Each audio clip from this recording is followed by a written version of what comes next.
Youngblood, it's coming.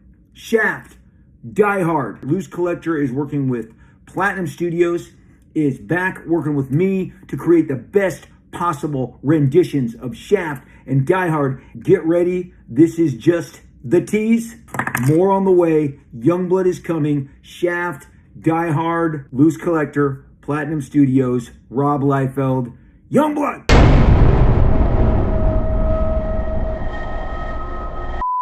All right, today may be a little bit lean. I went to compile this rewind and realized there were only a couple of items that caught my eye. So I went digging a little bit, but it's toys. It's stuff to talk about, right? That's what we do, because I'm Robo. Here's the rewind.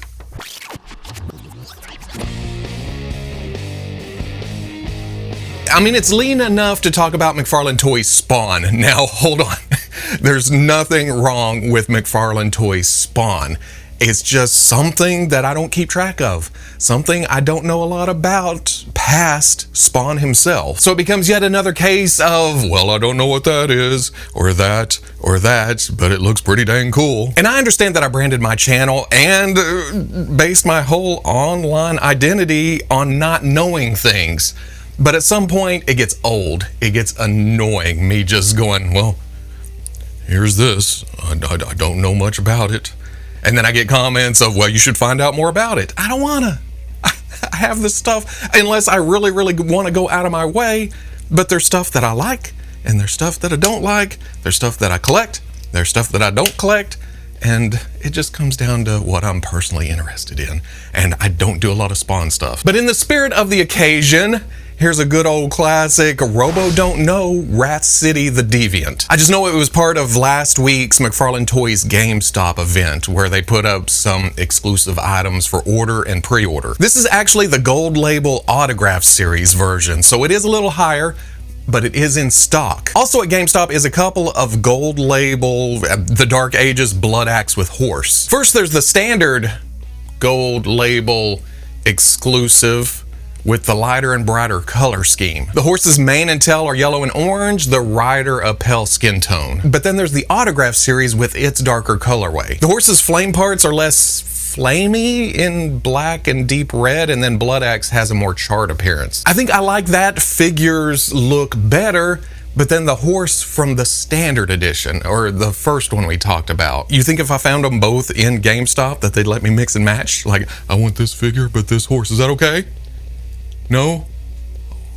Okay. Again, I'm not a big Spawn guy, but this is tempting because it sends visions of Toys R Us dancing through my head. Walking through the doors, going around that barrier because they wouldn't let you walk straight to the action figure aisle for whatever reason. You make your way over to that corner that later became electronics, but at that time they had the X sections where toys on the inside, and there was the Toy Biz Marvel Legends, and then Lord of the Rings, and then some other stuff around here. But if you went this direction, there was like Palisades Muppets and the end cap with all the McFarlane Spawn figures just there. And I wouldn't buy any, but I would pass on by and go, that one's cool.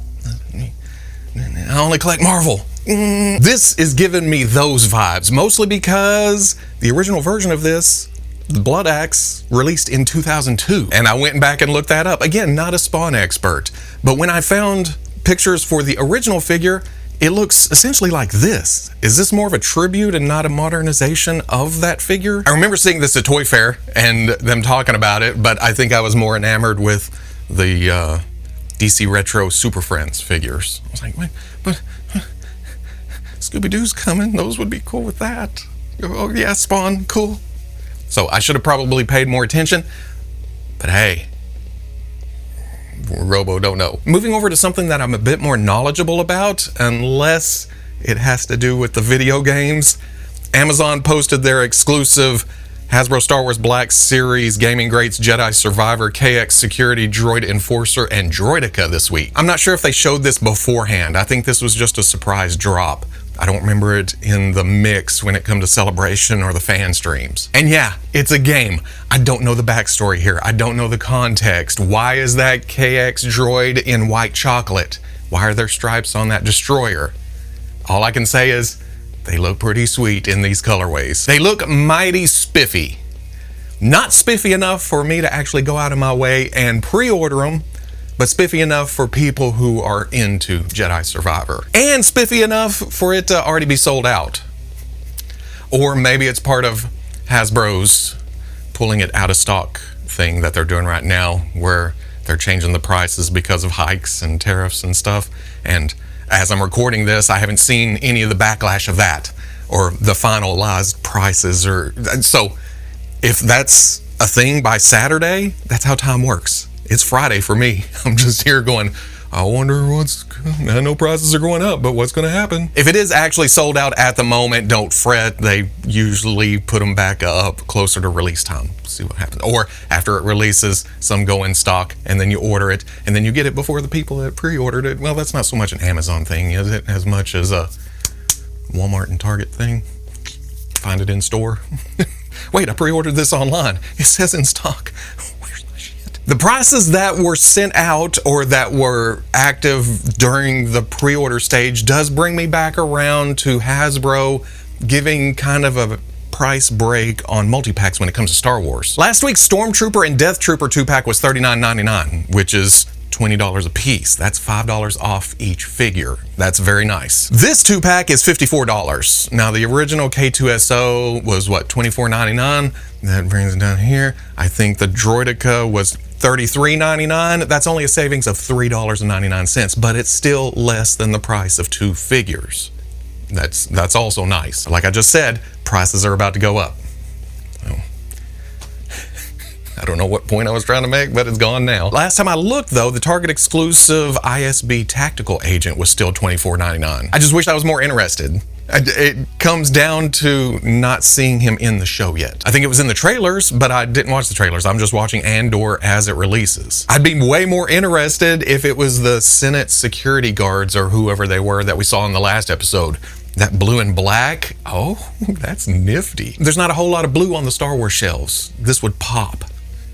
But then I'm sure the next episodes will come out and I'll pre-order the ISB Tactical Agent and be pretty happy with it. If you missed out on the Target exclusive dress uniform Director Krennic, that's also back up for pre-order. So I don't know why it went down. It went out, it disappeared after that initial day or two. Now you can bundle both of them together.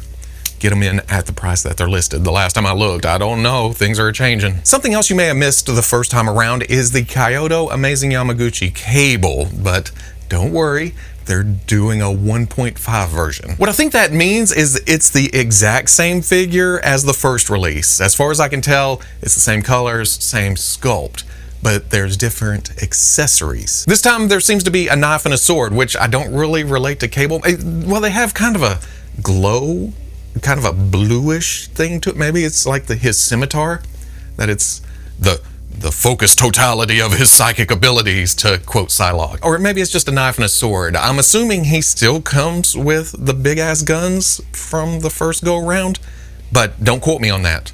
All we have is this picture. But since we have a lot of time to ramble today, honestly, I have fallen way out of Amazing Yamaguchi. I still like to look and keep track. I like what I have, but it's ended up in a box because they are definitely their own thing. They are fun to mess around with while still having a frustration level to them. But once I get them onto the shelf with the majority of my Marvel figures, and they just don't fit in. Which, again, they don't have to.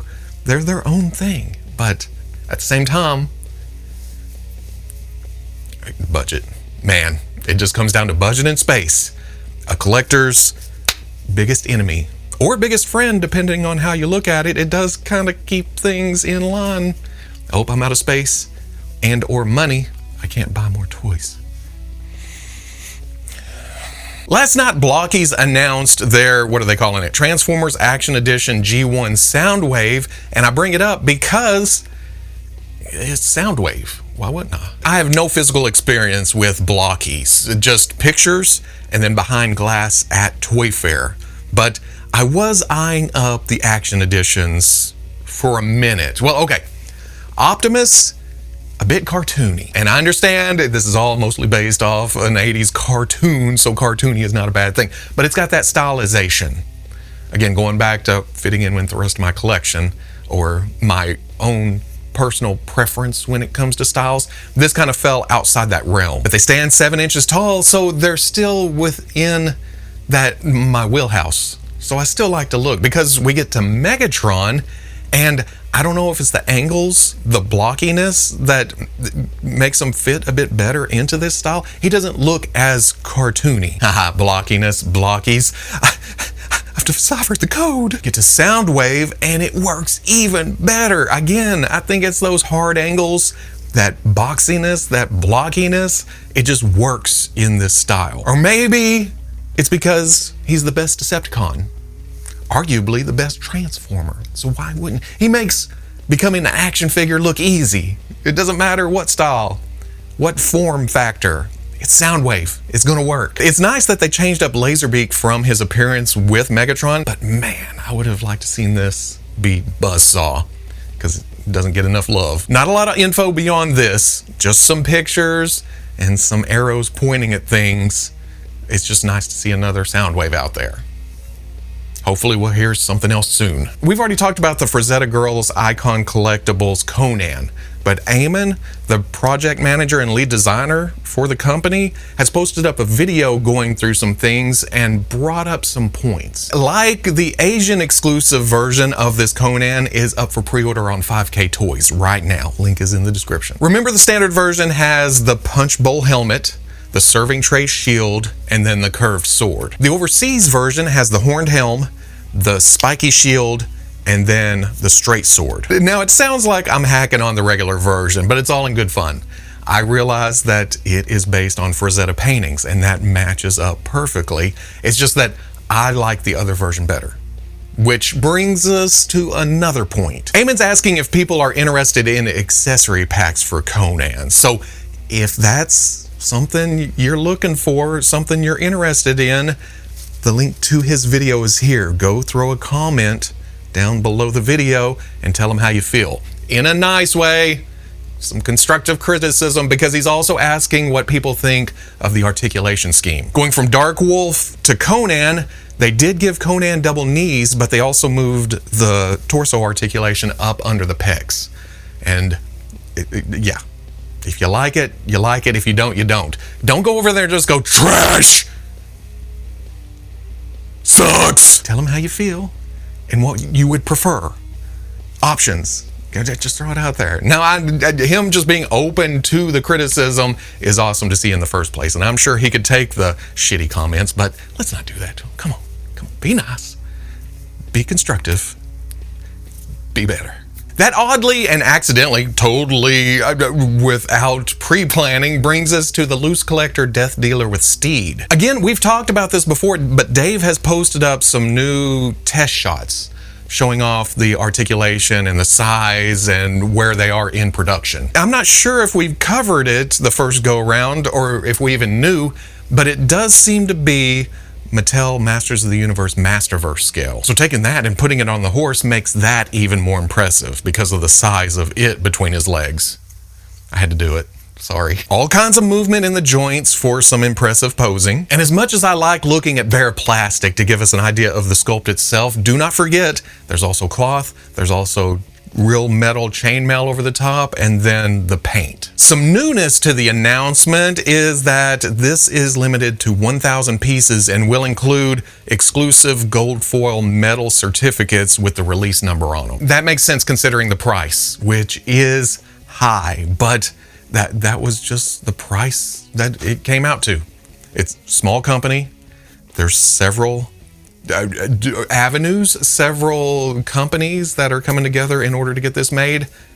So if it's not up your alley, there are other options out there. This is just one of them. To cap off this rewind, we're not talking Star Wars, which seems crazy, right? You guys know me. But I want to finish with some 90s nostalgia, which hurts to say. And what better to bring that feeling forward is the announcement of LooseCollector's Platinum Studios Rob Liefeld Extreme Universe Youngblood. Now, I wanted to say that right because, again, several avenues that have to be appeased in order to get these made. Avenues we didn't think was going to happen. When it was Blood Wolf and Blood Strike, that is Liefeld's possessions. That's just through him. And people were asking, hey, what about this? What about this? What about Youngblood? And the general consensus was, well, he doesn't actually own those anymore. That would be another company. But LooseCollector went and did it. Went and got the license for Youngblood.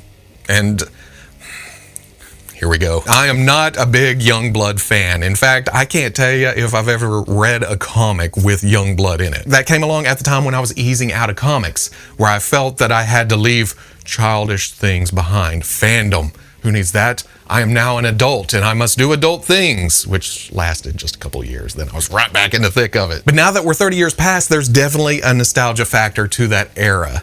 The style.